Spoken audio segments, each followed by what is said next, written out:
Hello and welcome to season two, episode two of the My Life in Rugby interview series as we talk to a man who has unfortunately become familiar with one of rugby's newest trends, which is clubs going under. Our next guest is a former Munster centre who now plies his trade in France, but like Owen Clark, Greg McGrath, Peter Sullivan, and many others, was forced to look elsewhere following the Jersey Reds folding earlier on this season. So my guest for episode two is current DAC centre and former Ireland underage international, Alex McHenry. So welcome to the show, Alex. Thanks for coming on. Kaden, thank you very much. Really appreciate it. Thanks for having It's, me. it's always good to have different voices on, even if being accused of a few too many Munster ones on the list so far. But listen, I Yeah, feel no like harm, no harm. this is a story that is good to get into as well. Before we get into the deeper stuff, unfortunately, because that's a huge part of it. Yeah, A busy last 2 years, but how's France treating you? yeah, it's probably been pretty much a roller coaster the last 24 months, but finding my feet nicely over here now in Dax. Just extremely grateful to be back playing again and to have a job really and to be back in the rugby circle. But no, I've been welcomed really nicely over here and new experience, new challenges and stuff. But yeah, delighted now at the moment. It's always good to hear, and it's the Pro D2 we'll probably get into in a minute, but it is such a competitive league as well. There's no like I know it's second tier and all that, but it is Mm. balls to wall from day one the whole way through. Like it's a proper competition, isn't it?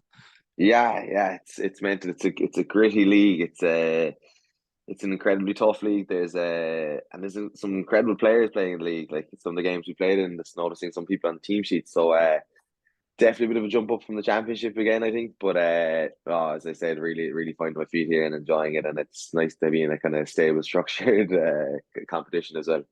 Yeah, absolutely. If there's a place to be at the moment, it's definitely France. You mentioned Provence before we came on, and they're linked with like World Cup playing internationals and players like that. So it's if it might get a little bit more tested next year if you're up against the likes of George North, but there's no I harm in that know. either. George Uh, Norton, I think they're saying maybe Courtney Laws as well. Like so, it's it's pretty crazy. Like yeah, yeah, and who knows, you might find a few Irish lads over there in the next year or two if you're still there as well. yeah, absolutely, yeah. We'll touch on your time at Jersey and Dax a bit more a little bit later, but you did come through the Munster ranks. And even just writing this down, it felt like a stupid question because you grew up in Munster in the 2000s and Yeah. rugby in Munster was it. But you came from a sporting home for people who didn't know. So was rugby always the route you wanted to go down? Um, I suppose, yeah, coming from a sporting household, golf is probably the big one in my family. Like my father was an ex-professional, and that was everything we were surrounded by growing up. We lived in Kildare. We lived on the K Club in Kildare for a couple of years, and everything was golf there. But to be honest, I never really got into the golf as much. I love now looking back at it. I love if I stuck to the golf because it's great crack and stuff. But the rugby, I suppose, from day one was probably it for me. I played a lot of Gaelic football. I threw my kind of hand at everything.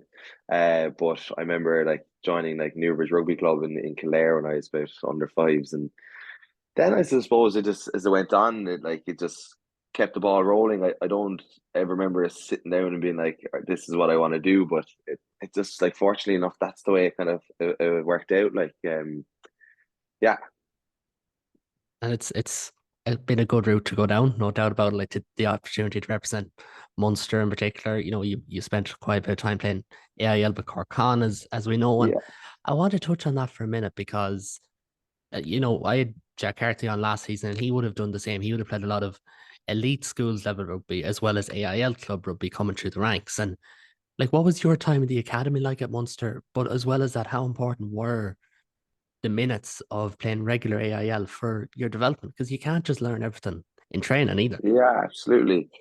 Oh, I suppose like we were extremely fortunate enough in our academy year that like we had some unbelievable players coming through. Like it was, I think in my year alone, it was like Gav Coombs, Calvin Nash, Fineen Wycherley. Then you like Liam Coombs as well, Jack Stafford who went on to play for Harlequins. Like there was loads of us like who actually got very fortunate in our group, and we're a very tight bunch, and we're still very tight to this day, which is great. They're probably my closest buddies really. Um, and like I know I left school in Christians and I went into the academy, and then you're loving it from the get go. And but then I suppose you realize you're not probably getting the game time or you're not pushing on as much as you want. But then in your first and second and third year academy, the most important rugby was the AIL rugby, and like my time with Cork was like it was fairy tale stuff. It was unbelievable. Like I look back on that as some of my fondest days playing. Like it was we were obviously quite successful in my time there. I think it was just like whatever way I came out of school, there was an unbelievable team of proper AIL stalwarts playing, like some like Niall Keneally, Brian Hayes, like all these kind of older lads. Like, but they take you underneath your wing, which I don't think was always the best thing at times. But we had some crack playing, like, and as you said, you at that age you're playing with like such a free kind of mind to the game and a free spirit, and you're literally just going out there and trying things, and you're not like thinking of any like repercussions or anything, and it's unbelievable. And like the more you play, I'm a massive believer. Like you're only going to get better the more game time you play.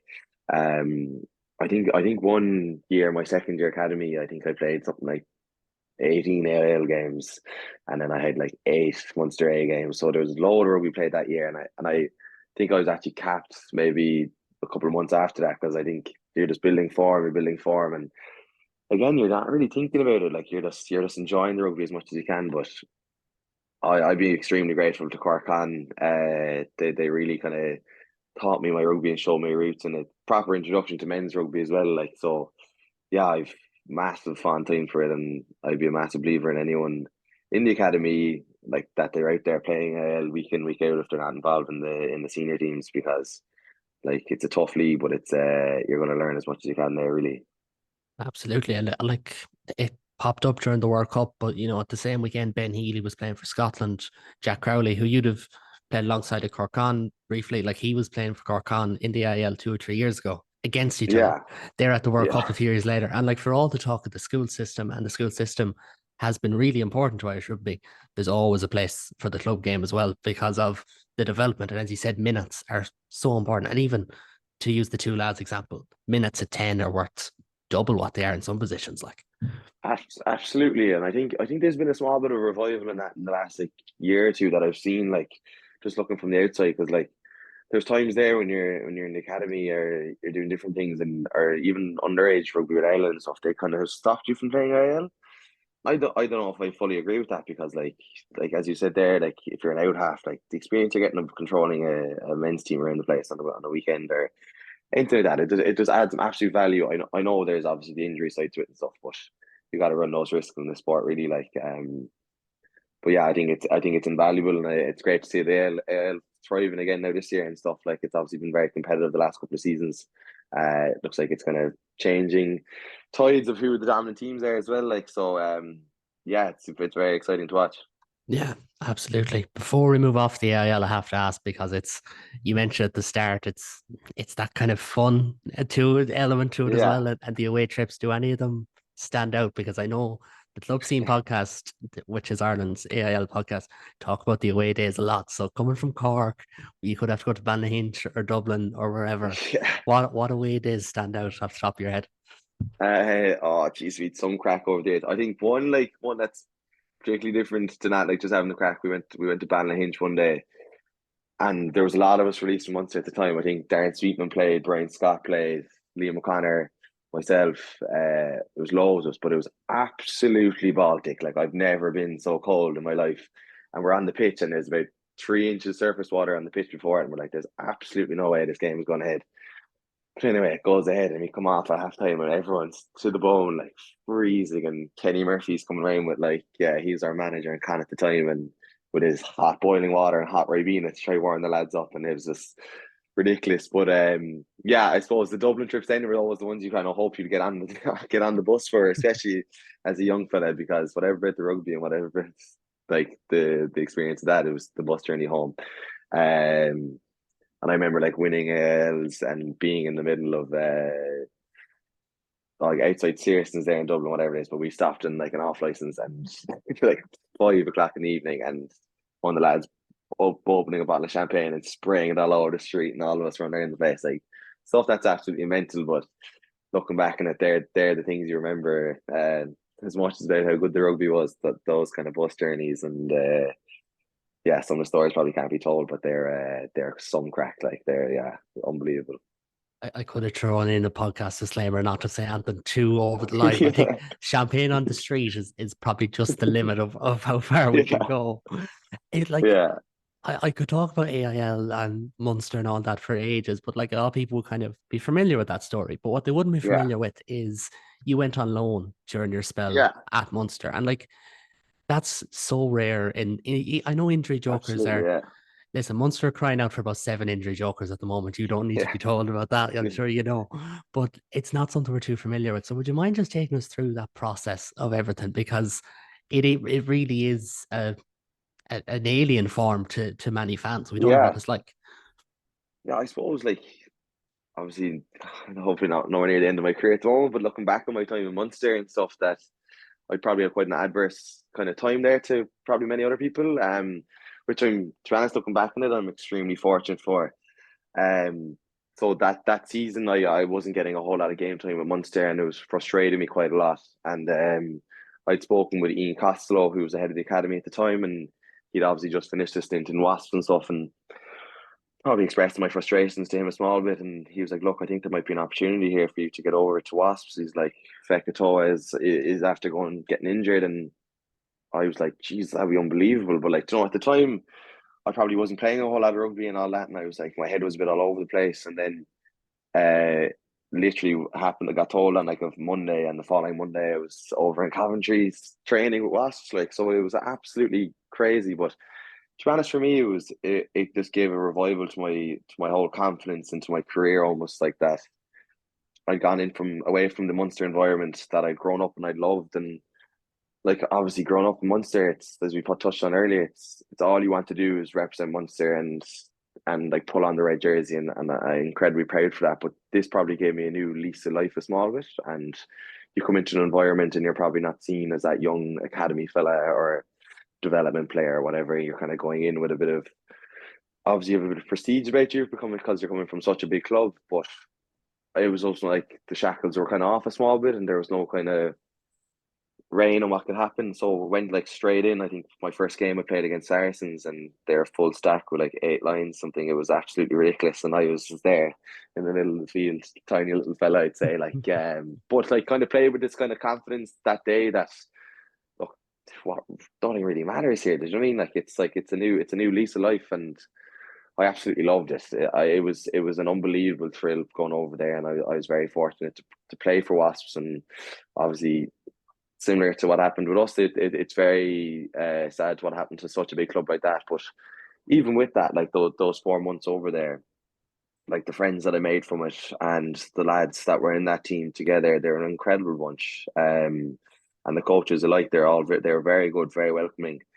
And it's a pity like that. It was such an anomaly that it like I'm probably one of very few players to ever go out on loan. I think I remember John Ryan saying to me when he was young, he went to London Irish for a month or something like, but it's very rare, and I think it's definitely something that could be encouraged because at that time I was probably in a bit of a rut and down on like just my rugby ability and my confidence and everything, and then this gave me a whole new lease of life, and you kind of go to a new club and you kind of prove your worth and you show what you're about, and more so whatever bit for everyone else, but for yourself, like it just kind of gives you this whole new boost.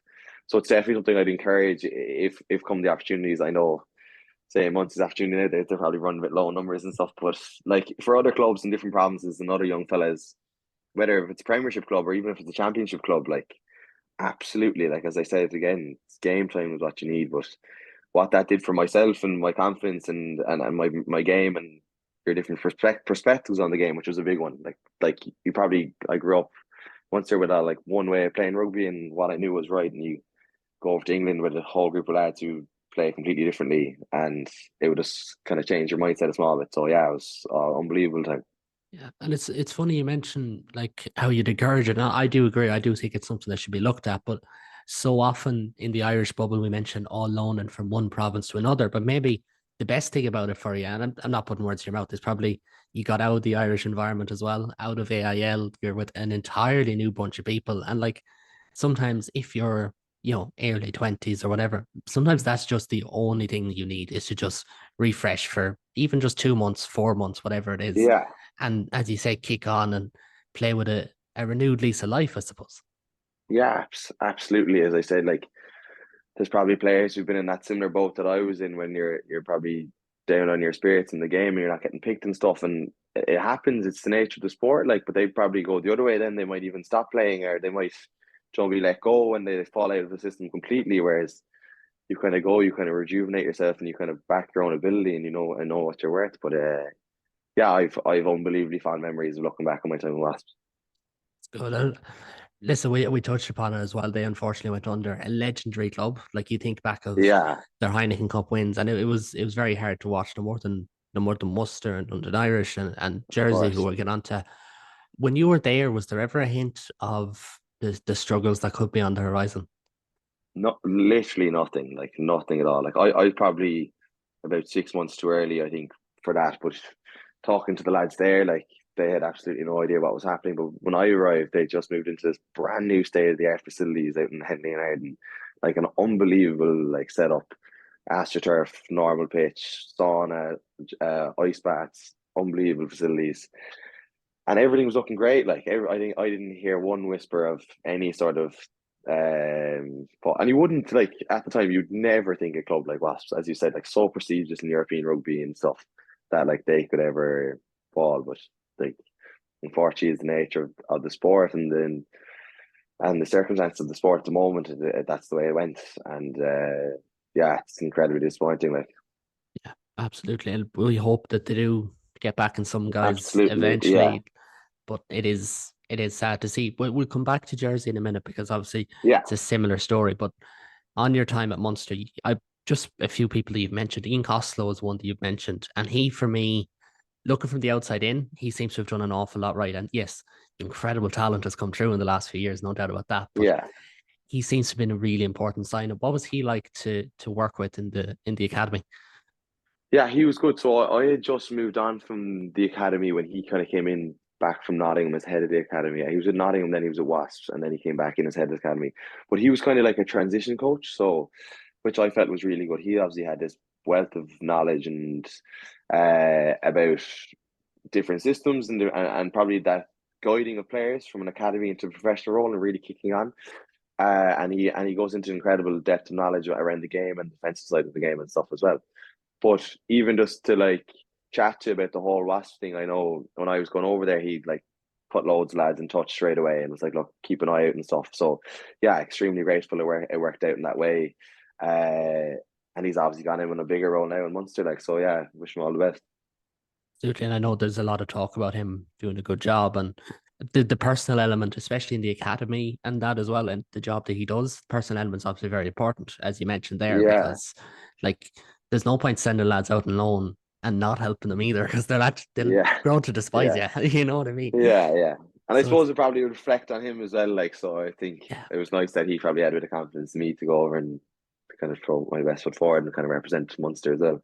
absolutely. And you mentioned the academy there, and like we could touch on playing, and I get to coaches in a minute, but like you mentioned yourself when you came through the academy, Liam Coombs, who's been looked at as a potential kind of power 13 option, in the Yeah, later years. It's Shane Daly played a bit at centre, Calvin Nash played a bit at centre. You'd the likes yeah. of Dan Goggins, Sammy Arnold, you'd Chris Farrell, who was an Ireland international at the time when you were there. At the very least, it must have been great for your development to be just training with these lads because there was incredible talent at centre at the Yeah, time. it was ridiculous, and I suppose then the Allende as well after that as well. Like, so, yeah, I didn't realize that as much until I left, and I just like I remember like leaving and just like having this like it's almost like you just like absorbed all this knowledge in your head subconsciously, and even like with Earlsey and stuff, like he obviously had a lot of the defense coach, but like between like Chris, Dan, like Dukes, all those lads, like even, I think just like the standard of knowledge and like the absolute talent that was there at the time was ridiculous. It probably went against me because it didn't probably hindered me from getting a bit of game time. But look, I think how much I learned off those lads was incredible. Like, and even like Dan and Sammy are over here now in France. I've actually caught up with them over here. It's funny, like we had dinner not so long ago, and we were probably three lads who would have popped the head off each other 2 years ago, but they're all sitting there and having dinner together now, like, which is nice. Um, but yeah, like things worked out like for a reason. Do you know what I mean? And yeah, but as I said, it was only when I moved club that I realized like holy shit, I had so much opportunities, and like, or so much knowledge to learn from those guys, and I just soaked it all up, which was great. That's exactly what any coach wants to hear. So if you want me to send that on to the coaches, I will. You had Chris Farrell and David Allende, you learn from them, and they love that. Yeah, you learn from Um, as much, but you also wanted to kill them as well. Like, I mean, they're also taking your jersey and they're taking yeah, your spot, and that was probably the difficult side to it as well, But as nice it is to say you learn from the loads and all that, you also wanted to be in their position. So there's that kind of competitor side to it as well. absolutely. Well, if you didn't have that, you probably wouldn't be still Yeah, going. So there's yeah, there's two yeah, sides of it. Before we move on to Jersey, I just want to talk about coaches because I had I've yet to interview Jean Plain, but he is coming on. He will have put that on yeah. before this is posted. And he'd have worked with Van Graan and Graham Roundtree and the likes. What were those lads like as coaches? Because obviously they're highly thought of, and there's no doubt, like no one gets the Munster job without being a good coach. But from a player coming through the system, what were those lads, the likes of Van Graan, Roundtree, you know, Felix Jones, for instance, Stephen Larkham, what were they Yeah. like? I suppose, yeah, Felix Jones, like, he was probably like, when you're coming through, like oh my god, he was an unbelievable coach. Like, he was absolutely terrifying. He'd petrify you, but in the best way possible. Like, I remember we used to do like passing waves in UL and the AstroTurf, and you have like a line of six lads and you're passing on the line in the lashing rain now. And if any pass was slightly off Jones, he'd be screaming at you. But it was so, like, that was exactly what you needed at the time. And like, the principles how I view the game now, a lot of them are based off how Jonesy would have coached us. Was like around work rate, around like just genuinely caring for the player around you and like wanting to do well for the player around you, and like not taking any shortcuts. And that's all instilled from Jonesy. I think, like, you can obviously see how he's pushed on with South Africa now, and I know he's gone into the English role now, and like, him looking back on it was like, he was the exact coach I needed at the time, because yes, you might have the talent, but talent means nothing if you're not going to work. Like, do you know what I mean? So like, he instilled that massively. Um, and then with Johan and Steve Larkham, like, Steve Larkham, obviously massive pedigree. Like, his attention to detail was absolutely crazy. Um, in a good way, like, so like, to the absolute infinite detail. You probably knew exactly what you needed to do, and how you played underneath him. So it was obviously cool having his understanding, obviously being such a prestigious Australian player. Like, and then Johan, yeah, Johan was good as well. It was probably difficult because, for me personally, he probably didn't play me as much as I would have liked to play it underneath him and stuff. Yeah. But he gave me my opportunity. He gave me my first cap and stuff. So I'll always be thankful for that. Um, and like, obviously he's a massive person on like family and relationships and stuff, like, so he was cool from that side. But probably would have liked to play them, no, play a bit more underneath him, if I'm Yeah. brutally honest. That Um, one. yeah, No, yeah, I no, but just yeah, go on. sorry. Yeah, I'll let you go first. Yeah, no, no, that's about it really. Like, and then obviously when we came in, it was my last kind of 2 years there, and he did a lot more dealing with the forwards and stuff. But was a very funny fella, and like, he only took the meetings. I always look forward to them because he had everyone lined up and stuff. And like, yeah, his stuff on the breakdown and stuff. But I probably didn't have as much dealings coaching with him, coaching wise, then, as I say he has now with the Bloods, because he's obviously in the head role now. Yeah, and that's where I was going to move on to, actually, coincidentally, because the way you talk about Johan and Felix to a degree, and what's always said about Wig is a culture element. And Munster is a club where that family and community is, it's the cornerstone. It's Massive. you can't move away from it. That is what Munster is. Like, those lads kind of, they definitely embedded it, but as a team, how important is that as well? Because obviously it's important to say it to the fans and whatnot, but as a Yeah, team, that culture must be, what's that like in the modern dressing room, I suppose? yeah, it's massive, like, and like, I still think that, like as I said, I touched on earlier, like, growing up there, like, all you want to do is play for Munster, and you want Munster to win, like. And still to this day, like, I'd be like nervous watching the lads play and stuff, like, because you're just like, even when they won it during the summer, it was unbelievable and stuff, like the joy you get from that. But the culture was huge, and it's massive player driven, like, that comes from lads within, and it comes from lads who are grown, who are homegrown there, who've come in there and who've bought into the Munster culture. And I think that's just massive, and I think that's so important as well, because if you care for the person next to you, you're going to work that half second quicker, you're going to get off the floor that bit faster, or whatever it is, like.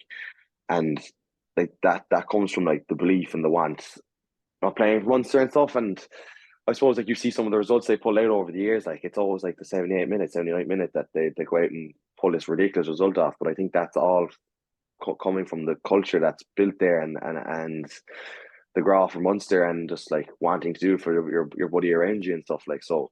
Yeah, like even as I said, I'm probably still a massive Munster fan. Like I don't think I'll ever shake that. Is growing up, it's all you know, and yeah, just extremely honoured to have played for them, like and stuff. But yeah, they've got a really good culture there, and it was great to see them go off and win the URC last year, because I know countless years I was standing in the meeting room and they were like, right, this year now we'll have a trophy at the end of the room, and there hadn't been like stuff for them to do last year. It was incredible. Like yeah, Yeah, absolutely. And to do it for, it was mentioned ad nauseum last year, but to do it for the likes of Peter O'Mahony, Conor Murray, Keith Earls, Stephen Archer, yeah, Andrew Conway, since retired, obviously huge. And listen, we could talk for probably an hour, 2 hours about the importance yeah. of Earls and O'Mahony and the likes.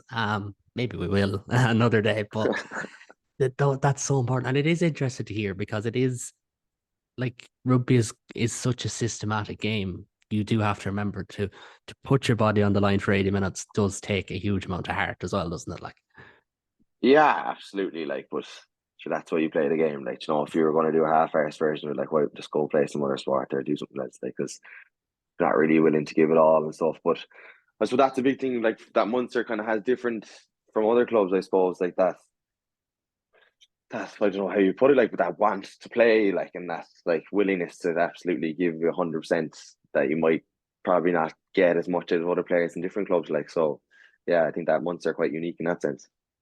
and to their credit, I'm sure there's, when you time with Jersey, you left Munster 2022, you went to Jersey Reds, and I'm sure as championship winners, they would have Yeah, been absolutely, putting their bodies on the line as well. absolutely. Yeah, Starting to feel like a Netflix documentary here, the line we're going yeah, down. But I want to talk about Jersey and I want to talk about the highs first, because you did win a championship yeah, last season, which is incredible. Like, it's still a very high standard.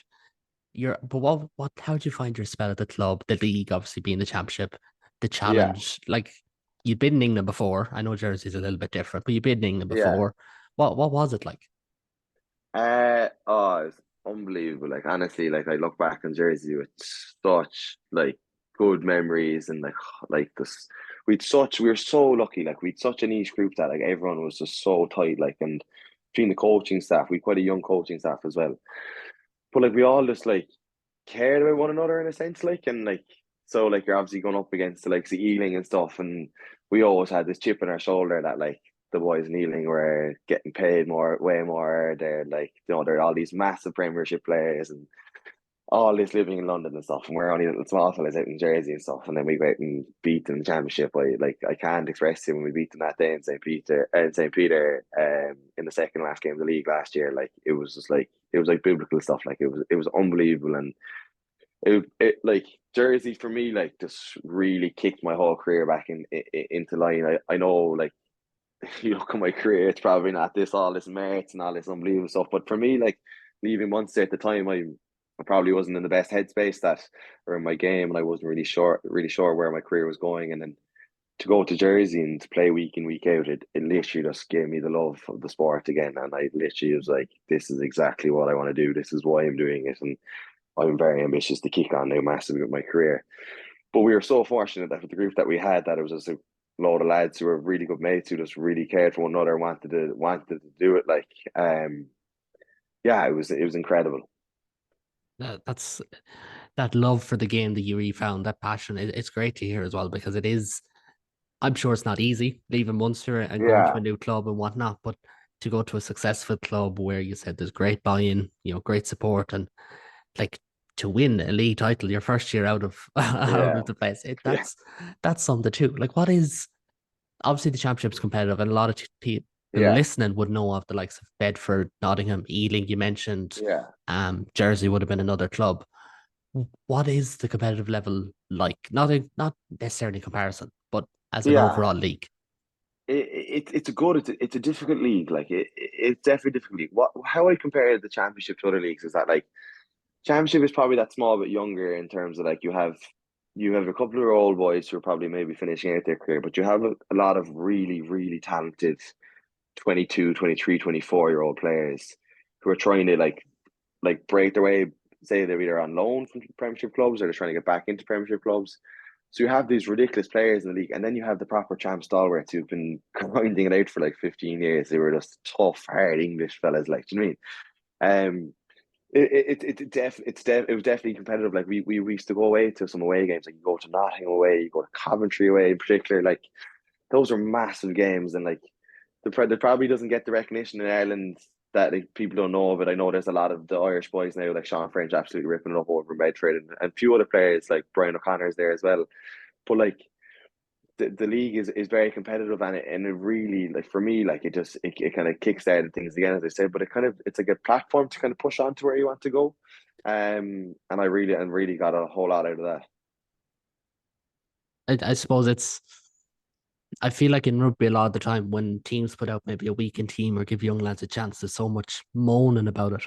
But when you have a league Yeah, like that as well, like it's all part of the ecosystem. It all what makes the game tick. And as you said, yeah, so many players, I think something like 10 or 15 of the English World Cup squad played championship at some stage of their career or something like yeah, that. And like that shows how important it is, no more than AIL, no more than the Pro 12 used to be ridiculed for weekend teams, but yeah, it's so important though as well. And like you can say yeah, that now in the middle stages of your career, that going there, find that rejuvenation, probably mix with younger and older lads, different yeah. coaches.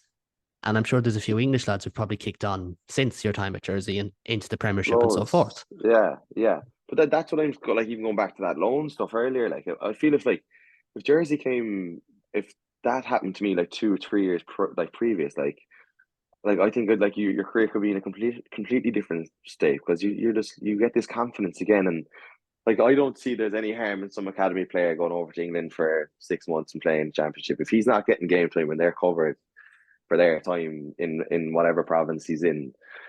Like go over there, like learn the craft, like realize what it's like to actually try to go out in gritty games and try actually get better week in, week out, and scrape wins away in miserable cold different parts of England. Like, do you know what I mean? And it's difficult, but that's how you learn. Like that's how you like get the knowledge from the sport. Like, and like as I said, like that you'll get some confidence in your own game if you're playing again and again, rather than like going in just doing your gym sessions and doing your conditioning. Like, Absolutely. And I don't want to move everything bleak, which is why I tried to no, extend this the happy part. But unfortunately, the club did a liquidation back in the early parts of the yeah, season.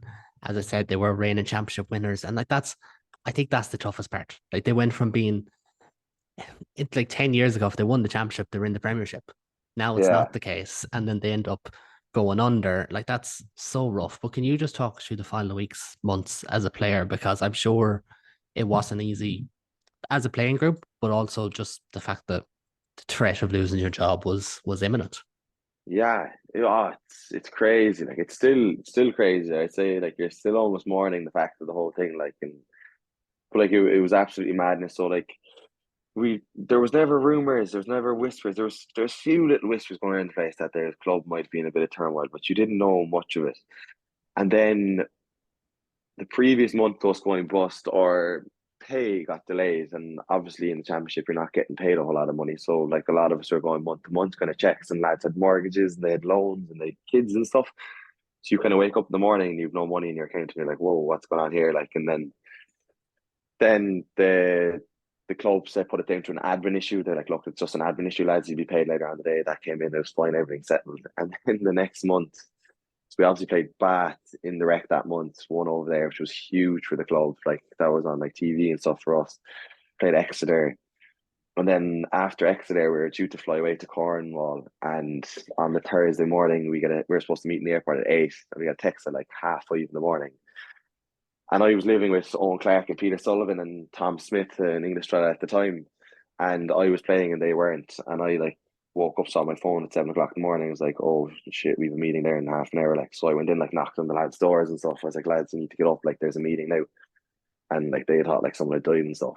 And you just had this sense of like eeriness, like even looking at the text, and like arrived into the building and like what's going on here. And there was a bit of like fake chit chat going on and stuff. We are waiting for the chairman to come in to talk to us, and he comes in then with his two lawyers, and they just literally said, look lads, we're gone into liquidation, the club has ceased trading and you're essentially unemployed. Like, So it all happened in the space of nothing, like, do you know what I mean? And like, your bag's packed to go to play a match, like, and you're just going back home, and you're just like, what the fuck is going on here? Like, do you know, you're just like, this is absolutely crazy, and your phone's blowing up. People being like, is this true? Is this true? And like, then I'm obviously on to my agent, being like, help me out. Like, I need to like get out of here. I need to find the club straight away and stuff.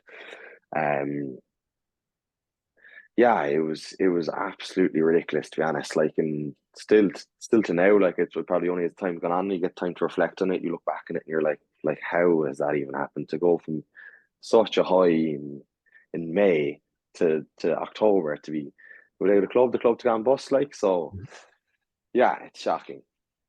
And you don't have to answer this if you don't want to, but within the English system, because obviously that's four clubs who went bust in the last, Yeah. within a 12-month period, do you think players have a sense of resentment of to what's going on? Because like it can't be easy. Like I'm sure there's some Jersey lads who are from the area, or same with, the London clubs that went under, whatever.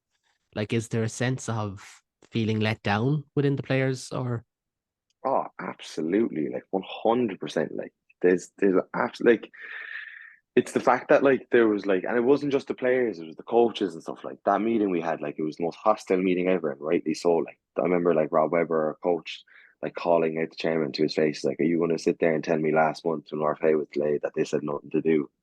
He's like, "You've given us no time to have any contingency plans." Like, he's like, "There's yeah, absolutely nothing." And there's only one player on the team who was from Jersey. So everyone was like, I was like, it was mad. Like, there was almost like a giddiness in the first 2 days, because you're running around the place. Like, I was trying to sell my car, trying to sell everything in the house. Like, we literally cleared out the whole house and stuff. And then Monday, and then Sunday, I'm back in Ireland, and I'm like back in Cork in my family home and stuff. And you're just like, oh my God, like, you're like, I can't believe I'm back here and stuff. But like, there's still plenty of questions to be answered. And I know the chairman has never come out and spoke about it publicly and stuff. And the DOR went on, and there was this big plea case and all that. Like, but the damage has been done, like, do you know what I mean? And it's just yeah. like, but like, I've obviously fortunate enough the position that I'm in now, and there's a few lads like that. But there's many lads who aren't. Like, there's a lot of lads who've retired. Like, there's a lot of lads who stayed on the island and getting jobs and all sorts. But for the greater part, like, it's proper ended at like majority of the team's careers, like, which is And very sad. Like, yeah, absolutely. And like, it's great to see someone like Owen Clark come back to Munster, do well. And, yeah, Greg McGrath, he went to Ulster at the start of the season, and he's done well. He hasn't played a huge amount of games, but he's there. He's yeah, he's secure for the time being. You obviously wound up at Dax, but as you said, it's not the same for everyone. And like, even if you went from Jersey to another championship club, you're going back to living from paycheck to paycheck, and it's yeah. probably the same concern doesn't leave then either. That's it. Like, like I said, there's a few of us who've been quite fortunate and stuff. Like, but like, I'm delighted to see Clarkey back in Munster. Like, he probably had a chip in his shoulder by his time there in his academy, and he's gone in and he's really nailed it now at the moment, which I'm absolutely over the moon for. And same for Greg. Like, Greg's up in Ulster, and I know he played a few games at the start. But Peter Sullivan, like, oh, like, my heart goes out for him so much. Like, he's such a good fella, and he'd probably fallen into this boat before when he was let go from Connacht, and Yeah. he kind of did like 12 months without rugby, and then finally got the whole thing back with like come to a championship winning team, like everything looking up like so bright, and then like that gone again. Like, so there's definitely questions to be answered for and stuff. And as I said, it's very disappointing, and I'd say the mental toll it can take on a lot of players, as well as the other side to it. Like, this, you're out of your job, and rugby's probably all you know for a lot of us. Like, and you're now like, well, do I have to go and sit in front of a desk? Like, do you know what I mean? Yeah, that's probably the existential questions that you ask Yeah, yourself in some ways. Like, yeah, you found yourself in the southwest coast of France in Dax playing Pro D2, which is the I suppose what you say.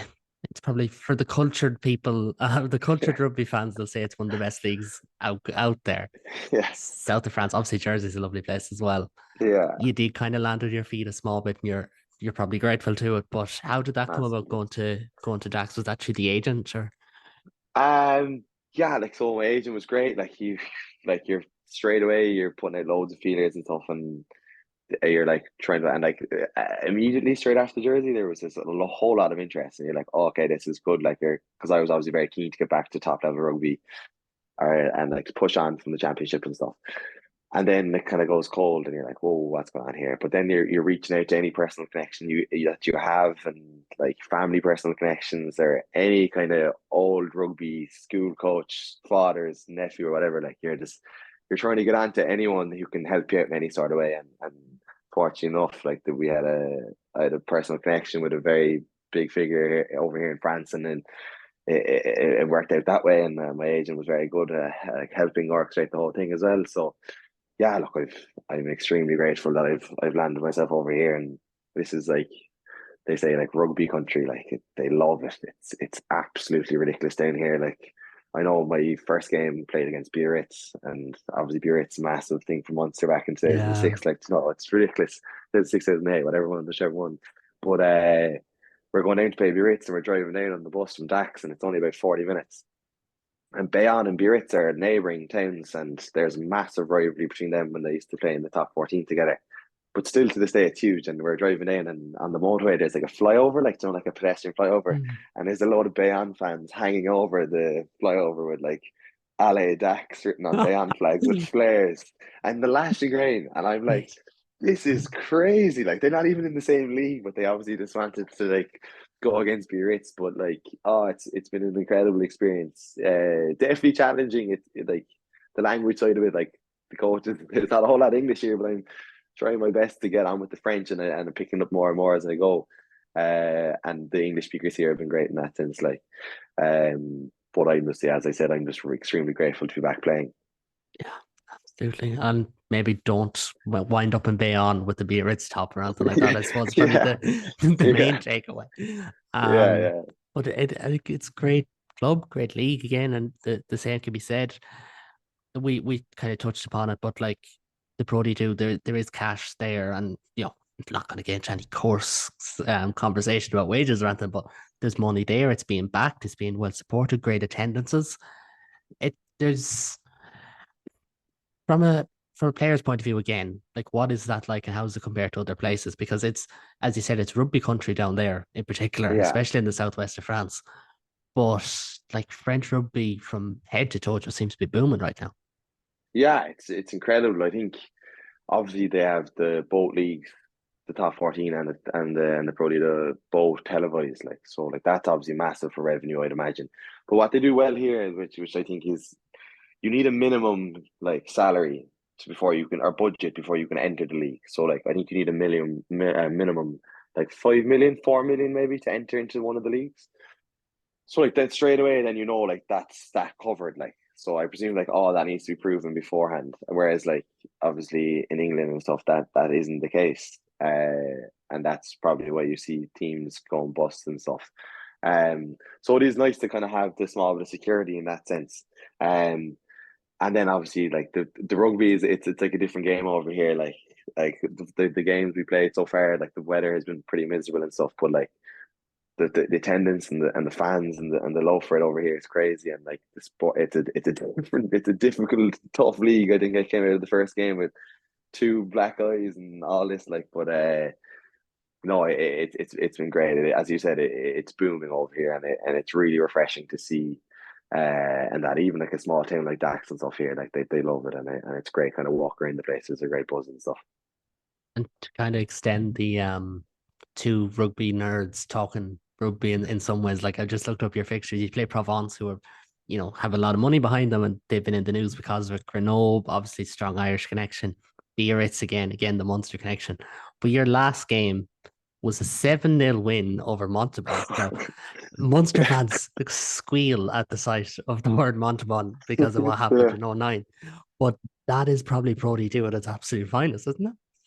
And what the try was in the 78th minute, and it was a maul pushover try. Like, but that's it. Like, that's exactly what it's about. Like, and I'd say the sport we're playing now, the rugby that we play now, in 2 months' time, I'd say it will be like two different sports, because I'd say once the ground firms up and you can actually run the ball and stuff, and the old jouet cliche, like I think it's very much massive, because I know it's pushed here from a coaching perspective.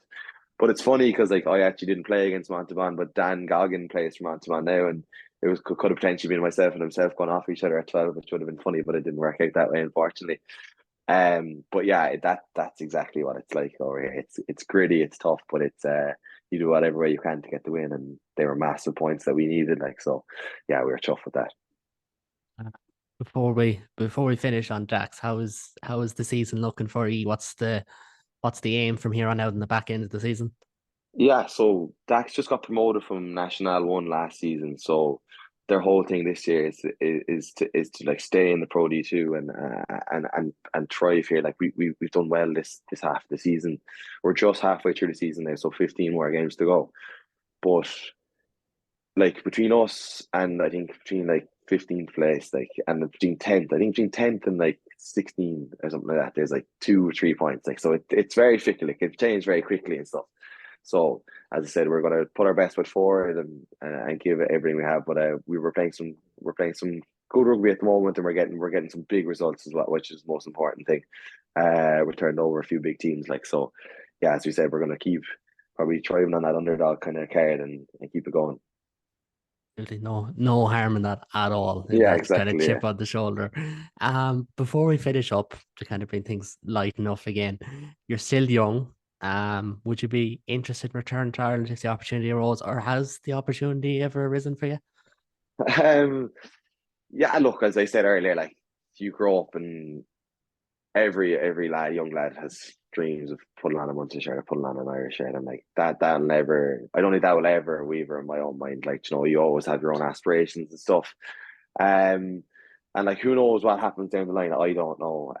But I'm very content just being back playing rugby at the moment, and I'm really happy, and I still feel I have an awful lot to prove to myself, and I have a lot to prove to my teammates and coaches here in Dax as well, because I build form, keep building form and stuff. But yeah, look, if that opportunity arose in the rain, that's probably for another podcast, I'd say. But we'll see how things go. Well, there you have it. Now, if if Yeah. if we see Alex McHenry in a Munster shirt, he's already booked himself to go back on. That's what I'm taking from that. I think. No, that's all take that. No, but that's all we've time for today. But thanks very much, Alex, yourself for coming on. It's been brilliantly insightful because again, it's been a different conversation, not the typical rugby route. And I hope that came across to people at home and listen. It's been really good to have you on. So thanks very much. Thank you very much for having me. I really appreciate it. And remember, this is just the beginning of an exciting series. The interviews will be dropping across the coming months with a host of great stories. We've got commentators, Irish internationals, provincial stalwarts, and then wall to wall fan led Guinness Six Nations coverage, which starts next week. So thanks at home again to everyone for listening and for Alex to take the time out of his day to come on. If you do like what you see or hear, please do subscribe, and you'll find all the links for my channels below. But for now, and until next time, take it easy.